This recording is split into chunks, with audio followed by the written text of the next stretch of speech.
So our case study is all about Jollibee Foods Corporation's net loss of 12 billion pesos in 2020 due to the COVID-19 pandemic.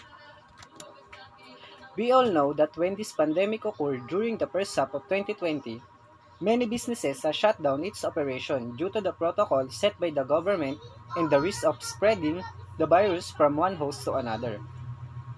One of the most affected companies, the Jollibee Foods Corporation.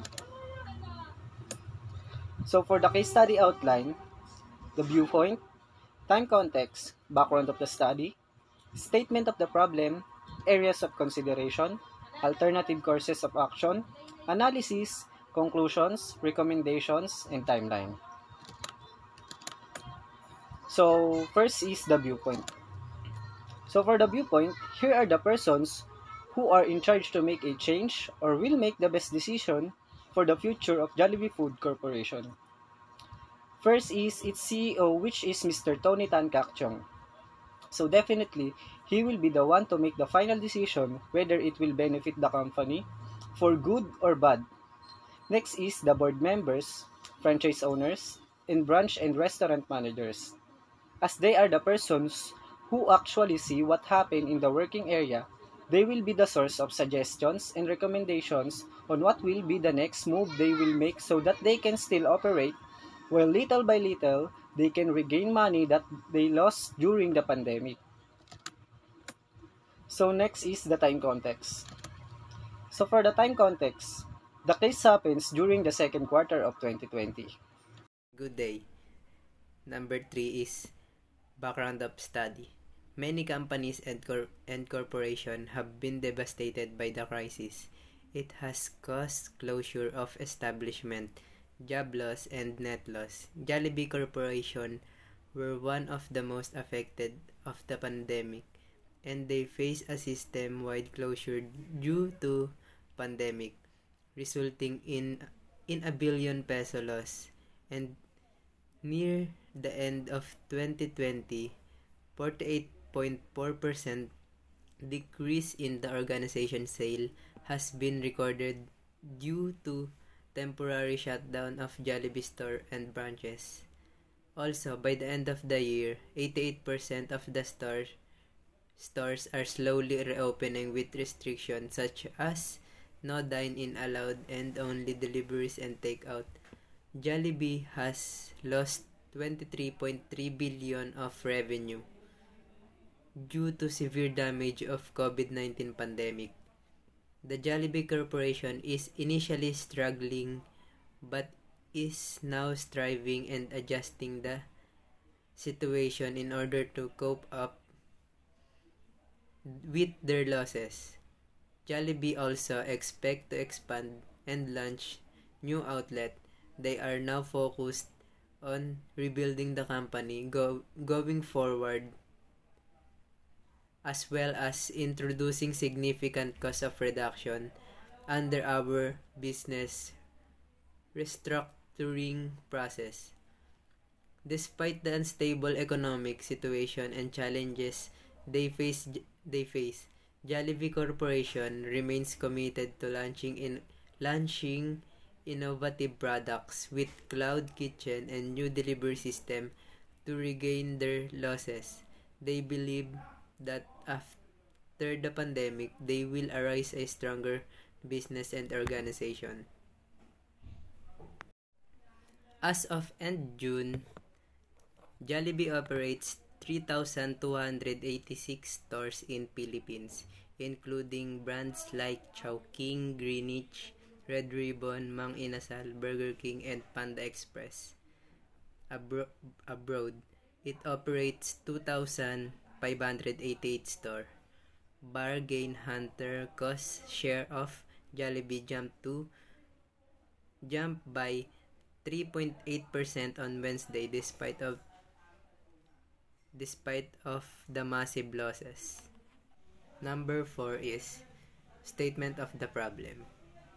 The Jollibee Foods Corporation posted a net loss of 12 billion on the second quarter of the year 2020 due to COVID-19. The case clearly showed that the Jollibee Corporation has lost half of the revenue due to COVID-19 pandemic, but closing and shutting the business would not be the best solution for a big company who has gone through a lot, because it will greatly affect the economic, the business, and the people who work in the corporation. Amid the uncertain business environment, Jollibee is still keen on introducing new products and is set to launch cloud kitchen and new delivery systems. The company is optimistic it will swing back to profitability in 2021 and projects a growth rate of 15% in 2022. Projection assume that lockdown restriction will not be reimposed. After posting losses for the first 3 quarters of 2020, Jollibee was able to swing to profit in fourth quarter, posting 2.4 billion peso in net income. However, this is still lowered by 9.8% compared to the same period in 2019. Hello everyone, my name is Ron Michael B. Pilaes, and today I will discuss the SWOT analysis of JFC or Jollibee Food Corporation. So first we go for the strength. First strength, they have a very strong brand name in the Philippines. So why? Because their company is the equivalent of a local McDonald's franchise in terms of recognition. Filipinos love it and brand loyalty is incredibly high. As a result, in Asian countries where there are Filipino expats, Jollibee stores always have an edge against competitor. Next, for their strength is they have a tasty fast food dishes that are also healthier.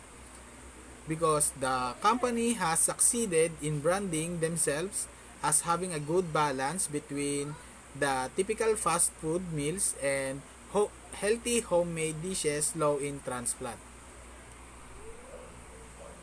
Next, we discuss some of their weaknesses. First, for their weaknesses is they have a super healthy and clean eating diet trends lower the appeal of eating fast food. So why? Because no matter how healthy fast food brands try to make their products, more and more people decide to stop consuming them. This is an intrinsic weakness for brands like Jollibee, as the public has associated strictly with the fast food industry. Second is they have a small number of stores outside the Philippines due to Filipino-based taste and branding. Because even though they have clearly conquered their domestic market, the same can't be said for the international market. Non-Filipino consumer would be more likely to prefer the rest of the international fast food brands. Next, we discuss the threats. First, for the threats is the ever-increasing competition is in the fast food industry. So, because the giants of this space like McDonald's, KFC, Burger King are always on the hunt for the next opportunity. If they decide that they want to penetrate further the Asian market, Jollibee will have a tough time keeping up. So next, for their threats is their regulation. So as everything globally shifts to a healthier way of living, many products, ingredients, or ways of food processing can become banned. This means that rapid action is required in order to constantly adapt to the ever-changing laws. That type of action and preparation always demand large amounts of time, energy, and resources that could have been allocated elsewhere. Next, I discuss the ACA or Alternative Course of Action. So, This problem is not forever, but it is a survival mode. So if we put into this kind of problem, we think that first thing to do is to follow the protocols of LGU or NGU, so that all of restaurant under the JFC can operate without hassle. Second is to have a free delivery to all customers, especially now we are in ECQ where IATF does not allow people to eat at the restaurant. So if we do a free delivery to all customer, it will be easier or more enticing to sell the product. And if you think that there will be no income when you have a free delivery, think twice. Remember, small profit is better than a big loss. Next is invest more in digital commerce and technology, because Jollibee is one of the most well-known fast food chain in the country. Investing more in the digital commerce and technology would help the organization to widen their range of customer that may result to a higher sale. Consumer, especially the younger generation, invest most of their time doing online shopping and scrolling through social media platforms, making it easy for the organization to promote their goods and product. And that's all for my part. Thank you. Good day everyone, I'm Bernard Paulo Felipe Hoben and I will be discussing the analysis of JFC case study analysis. So for the ACA one, which is the follow the protocols of LGU and NGU, the advantage of it is the all restaurants and fast food under the JFC or the Jollibee Food Corporation can operate without hassle. The disadvantage of it, half capacity of every restaurant, and risk of having a close contact with a COVID-19 virus carrier, especially if dine-in. For the ACA2, which is the free delivery to all customers, especially during hard lockdowns and quarantine periods, the advantage of it, more customers will consider ordering on any of the on any JFC Food Corporation food establishments instead of other food establishments. The disadvantage of it, riders who are not under the JFC supervision will lose their job, and other food delivery riders like Grab, Panda, and etc. will also decrease their profit. For the ACA 3, which is the invest more in digital commerce and technology, the advantage of it would help the organization to widen their range of customers that may result to a higher sale and easy promotion of their products. The disadvantage of it, expectation versus reality, because we all know that hindi naman lahat ng nakikita natin sa social medias or any advertisement is ganun yung nakukuha natin. Next is the conclusion. So the number 8 is the conclusion. The Jollibee Food Corporation should invest more in digital commerce and technology. Jollibee is one of the most well-known fast food chains in the country. Investing more in digital commerce and technology would help the organization to widen their range of customers that may result to a higher sale.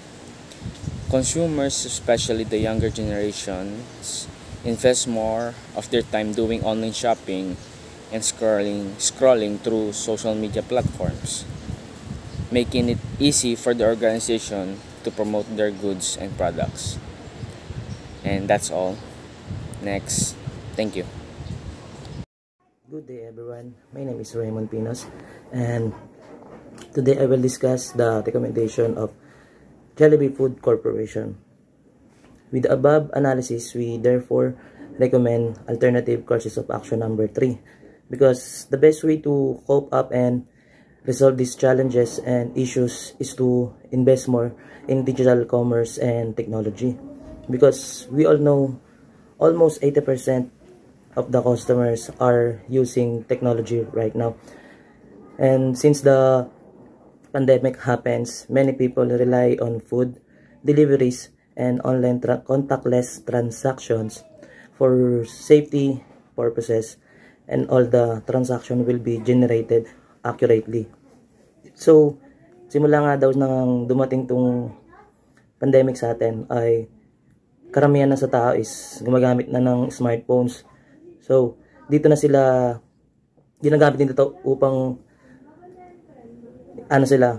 contactless na sa mga taong pwedeng makahawa ng virus sa atin. And with this type of solution, they can reach and accommodate more customers, and with the easy way of communication with the customers, they will be more informed about the updates in the Jollibee Food Corporations, like mga combo meals and combo sales of food or any other promotion that they will be offer. So next is the timeline. Activities. One is implementation of posting and sharing JFC products through social medias. Person responsible. Franchise owners, branch and restaurants, managers, and employees. Time frame, immediately. Number 2. Planning a proposal to gain back in the net loss. Person responsible. Tony Tan, Kak Chong, and board members. Time frame, immediately. Number 3. Free deliveries in all JFC restaurants and fast food. Person responsible.